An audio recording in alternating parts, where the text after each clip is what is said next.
आज आपण डिंकाचे पौष्टिक लाडू बनवू। 250 ग्रॅम खारीक फोडा, बी बाजूला काढू, मागचा टोक बाजूला काढून मिक्सरला पावडर तयार करू।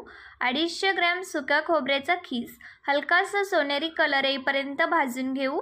100 ग्रॅम काजू, 100 ग्रॅम पिस्ता छान भाजून मिक्सरला पावडर तयार करू। 100 ग्रॅम मनुके साजूक तुपामध्ये छान फुलेपर्यंत तळून घेऊ। 100 ग्रॅम डिंक 7 ते 8 मिनिटं तुपामध्ये छान फुलेपर्यंत तळून घेऊ। बदामाचे काप हलकासा सोनेरी कलर येईपर्यंत भाजून घेऊ। सगळं मिश्रण छान मिक्स करून घेऊ। जायफळ पावडर, इलायची पावडर मिक्स करून घेऊ। कढईमध्ये 2 चमचे साजूक तूप, 500 ग्रॅम गूळ, पोहे खायच्या चमच्याने 2 चमचे पाणी छान मिक्स करून गूळ वितळून घेऊ। पाक तयार झालेला आहे। सगळ्या मिश्रणमध्ये छान मिक्स करून घेऊ आणि पटकन लाडू बनवून घेऊ। खुसखुशीत पौष्टिक लाडू तयार। धन्यवाद। पुन्हा भेटू।